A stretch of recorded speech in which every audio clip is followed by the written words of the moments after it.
All right, everybody, welcome back, and this is going to be another Affinity Designer tutorial. What I want to do is, let me just draw out a rectangle or box here. I want to take a look at some of these things in the main toolbar and just talk about managing objects. I want to take a look at this stuff here, here, maybe a little bit of this, definitely this, and a little bit of the layers panel here. I did a video the other day on these persona toolbars, going through what all these different buttons are here, and today I just wanted to go over some of the more important features up here on the main toolbar.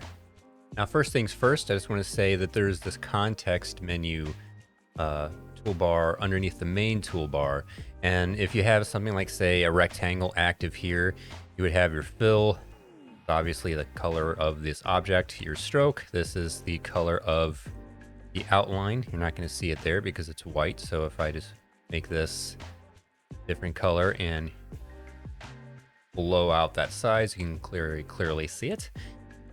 And also here you have all these stroke options. You've got this settings panel here. This a settings panel, should I call it that? This is just going to go over, say, for example, the type of corner you have. This is none, rounded, concave, cut out. This is talking about the type of a bevel or edge you have here. Now, if you take off single radius, what you'll notice here is that, I can actually set this to none. I can go over to this one right here, and I can adjust the size of this. I can set this one here to concave, excuse me. Adjust the size of that one here, set that to none, and so on and so forth. Again, set it back to single radius. It is what it is, and you would have these other options here. Enable transform origin. So this is the transform origin right here. If I move this over here, and if I start to transform this, uniformly scale it down and in, you'll see it's moving towards that origin point. If I move this over here, again, same thing. Doesn't matter where I drag it from. I'm holding Control and Shift while I'm doing this. Okay, let me just put that back here. And this next one is hide selection while dragging. So let me go back to set it off a single radius here, and let's do cut out. You'll notice there's this selection box around the whole thing. So if I have this, thing, which is now moved over here, hide selection while dragging, you notice as soon as I start to move it, it temporarily hides that selection box. And this thing right here, get it to show alignment handles. See this little bit of an arrow here,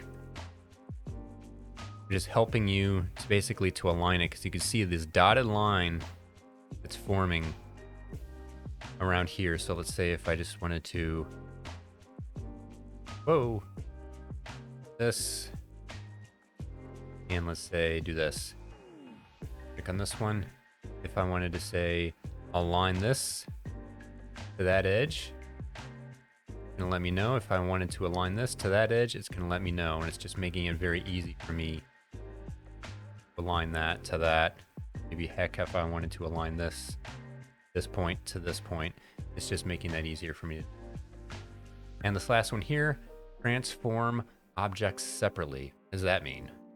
So if I have this here, if I have this here, if I select all of them and I just start to transform them, what happens? I have all three of them selected, so I'm transforming them all at the same time. Now, if I go back over here and I check that on, again, I have all of these selected, this is what happens. Transforming them all separately, individually, considering their own place of transformation. Like with this first one, which says transform origin, it's considering like the origin of this one, the origin of this one, the origin of this one, and it's going to scale them all in and out accordingly. All right, now some other things I want to consider here. Go ahead and put that single radius thing back on and go back to rounded because why not? Okay, you have these alignment tools here. If I click on these things here, if I click on, say, this box here and this box here, if I go align left, align right, align center, pretty simple, right? This one wasn't selected, so it didn't get affected. So now if I do this, I do this, do this, now they will all align left, all align right. Heck, if I wanted to do this, move this over here, drag this all in here. Oh, I still got that moved on. Okay, this in here. Now if I say line top, line bottom, line middle. So these are just some good tools to use. Make sure you know that they're there, because you don't necessarily want to be sitting here always having to move this all the time. It's just going to help you work a lot faster. Okay, now let's keep in mind that you have this of here, the actual alignment menu here. You've got all the same things, right? Keep that in mind. Whoop, let's get that back. Now, one thing that's really nice to have here is you have align horizontally and you have align vertically.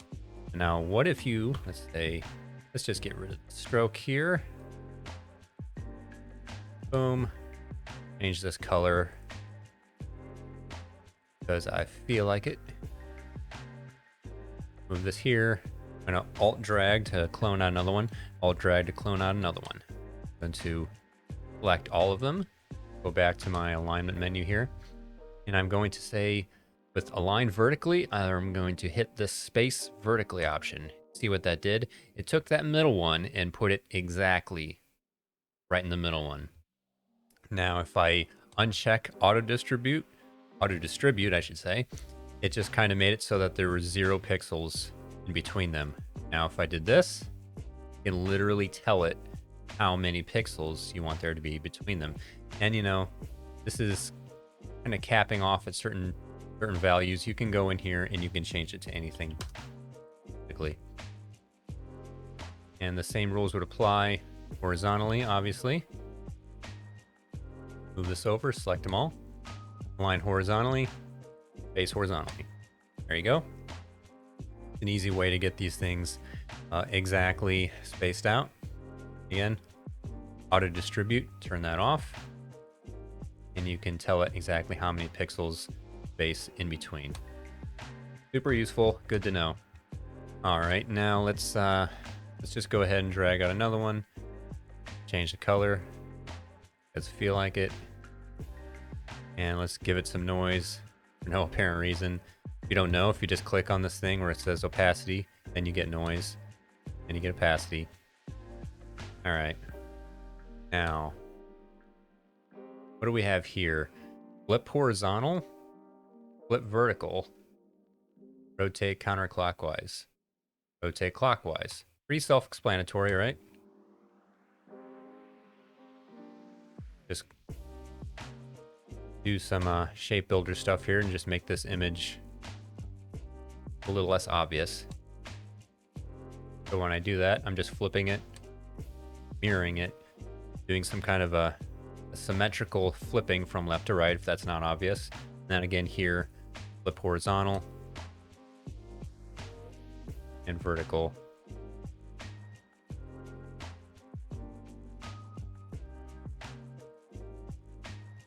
If I click the snapping off, here's what's going to happen. Like, there's no snapping. This is just free flowing. And since this is vector graphics, very easy actually to get things off, because you can zoom in, zoom in, zoom in, zoom in, zoom in, zoom in. And you're not really necessarily thinking about the actual pixel destination of your final image that you're going to save out, perhaps. So there are some tools in here to help you with that. But with the snapping turned on, pretty self-explanatory. Hopefully you have that on. Once you get close to it, snap. You can snap to that edge, snap to that edge. You can just kind of feel it. Boom, it just kind of goes in there. You have to push it a little bit harder to get it off. Good to know. Now keep in mind, you click on this drop down caret. You've got all these options, and I'm definitely not going to go through all these right now. I just want you to know that it's there if you don't. Snap to grid, the very particular one I want to go over. Control comma, you have this grid. So if I have snap to grid turned on, you guessed it, it's going to snap to these gray grid lines. So if I snap to that and that, so you can see this 5.1 there, if you can see that. It's telling me the distance between this and this. So I have it here in the middle, but if I move it over, snaps there, snaps there, snaps there, and just makes it very easy for you to get it exactly right on the edge if that's what you want. Again, there, snap it to there, snap it to there. It would be very helpful if you're doing like pixel art, for example, or I would imagine, I am not a web designer, I'm a graphic designer, so these type of things, they don't always apply to me in the same way. For example, this stuff right here might apply to you more if you were more of a web person than I am. This force pixel alignment, take the, let me take the grid stuff off here, empty grid. This force pixel alignment, it's not something I typically use. It makes it so that when you're moving, you're snapping it to pixels, like 1 pixel, 2 pixels, 3 pixels, 4 pixels, 5 pixels wide. And that might not seem like much because, again, you're zoomed way in, so you might not be thinking about the actual pixel destination and how many you want to actually have in your document. So I don't use that a whole lot, so I don't want to get too into it. And also, I don't use these a whole lot either, but I do just want to let you know that they're there. If I click on, say, this last one here, it's pretty self-explanatory. Wireframe view mode is literally just going to do that. And the color doesn't disappear, it just kind of goes transparent, but you get this black outline on everything. And it just makes it very easy to see kind of a wireframe view of what you have. Click that off. Now what's happening here is pixel view mode, and you have retinal pixel view mode. This is actually giving you a preview of what it would look like if you rendered this out. Because if you leave it as active vector, again, you can zoom in, zoom in, zoom in, and it'll look fine, but you see what's happening here is it's actually emulating what it would be like if this were a raster program and these edges would be blurring. Again, if I uncheck that, it looks nice and perfect, and you can zoom in, zoom in, zoom in, and it still looks perfect. But pixel view mode on, this is what's actually going to happen if you save this out as like a JPEG or something like that, giving you a preview of the way it might look in the real world after you render this out as a raster image, so to speak. Now this other one, it's my understanding, retinal pixel view mode is just a little bit more of a higher DPI version, basically. I'm going to move this down here, and let's change the fill, make this deeper blue, and whoa, I didn't mean to move that over there, and just clone this over and give these red. Heck, let's give these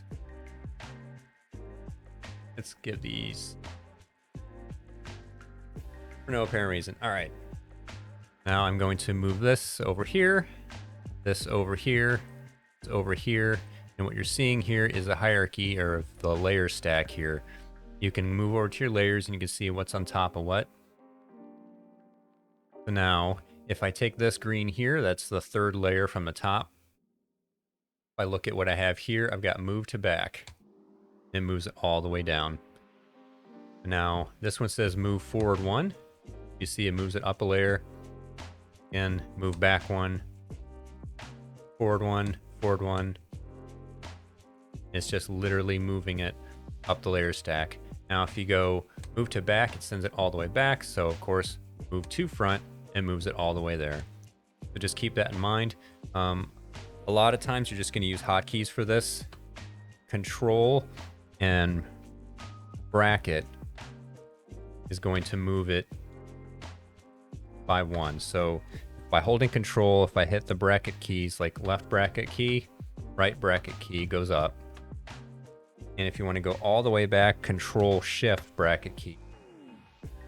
Control Shift bracket key. So just using the left bracket key to go down and the right bracket key to go up. Okay. All right. Now let's look at these Boolean operations. In Illustrator, they call them the Pathfinder, and they do so in InDesign as well. These are basically Boolean operations. If you're familiar with 3D software as well, they're called Boolean operations. So now let's see what we can do here. I went over the Shape Builder tool, one of my favorite tools, in another video, but these Boolean operations here are a little more long-standing. So definitely important to know how these things work. Let's say I grab this green here. I'll shift click this red here. And if I click this add, just adds them together. Now those two layers are now one thing. Now if I click this red here and click this green here, shift clicking so they're both selected, and I hit subtract, that's what happens. And you notice that what you ended up with was the top one is the one that disappeared. So let's do that again. Boom. Now let's do that again. Only this time I'm going to move the green up. Now click on that. Subtract. Again, the top one is the one that disappeared. That's one of the things I really like about the Shape Builder, is that I don't actually have to think about what's on top and what's on bottom. It's just a simpler operation. Okay, now let's move this piece over here. And I'm going to click on this red one and blue one together. And this option is intersect. As you might have guessed by looking at the icon, the section in the middle is what we're going to get. So basically, this part right here, the area that is overlapping, that is intersecting, is what we're going to end up with when we hit this button. See? That's what you get. So again, if I move this over here, and I just scooted that over here, selected these two things, and intersect area in the middle is what you end up with. All right, now here, I'm going to move this one here, get this blue one over, select them both. The next option, XOR, is going to do the opposite. It's going to remove the section that it's intersecting and leave us with the rest. Just like that. And now, if I hit A to go to the node tool, and I select on this, you can see that there's literally nothing in there. It's just deleted it. And say here, I'm just gonna, I'm going to click on this one, move it over. Oh, and let's just change the color here. Now, if I just move it over, like both of these. Now this last one is divide. It's not going to remove anything. It's just going to cut it out as if you had used the knife tool and you just created these shapes. So click on it. You have everything here, but it's been cut up. You see, we got this piece, and they're all still there. You just cut it up in that shape. And now what I'm going to do is I'm going to go over these three things right here and briefly talk about the layer stack. Now this insert behind the selection, when I have that selected, I'm going to click on the circle here, this ellipse tool, and I'm going to drag this out here. And you can see what it did was when it dragged it out in the layer below the rectangle. So if I click on this here, change its color, it's blue, you can't see it at all. If I move it up the layer stack, now there it is. Now let's click insert at the top of the layer, and now drag it out. You guessed it, it moved onto a layer above the rectangle. Pretty simple and self-explanatory, but now here's the interesting one. Insert inside the selection. Let's go to that one. Let's go back to our ellipse tool here. And now I'm going to drag in like that And notice what happened. You're literally only seeing it inside of this golden box here. And you see what happened in the layer stack? It's literally nested inside of that rectangle layer. So it's masking out. I can click on it and I can just move it around and it's masked. Created a clipping mask here. Very convenient. This can obviously be very useful for a lot of things.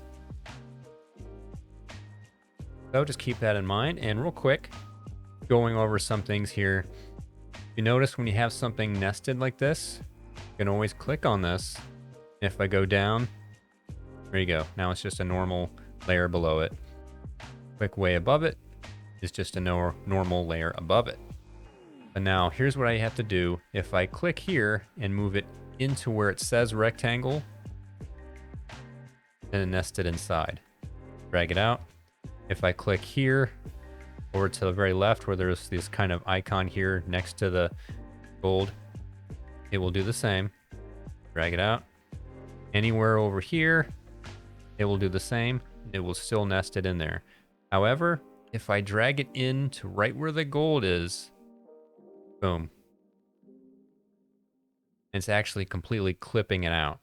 So what's happening here is that this shape is now determining how much you see of the rectangle. Whereas before, it was the opposite. Where this gold was actually determining how much of the ellipse I was able to see. So there's some interesting things you can do with the layer stack. Just feel free to fool around with it and try to wrap your head around how that works. You know, you don't have to have a strong understanding of it right away if you're new to the program. Just get in and start drawing some things and have fun with it. And eventually you'll start to figure that out. Thank you so much for watching. I hope this video was helpful for you at all. If it was, please let me know in the comments. I'd appreciate that. Please consider liking the video if you found it helpful. Maybe if you like it a little bit, more people like it, and then it will be a little bit easier for other people to find it. Thanks for watching, and I will see you in the next one.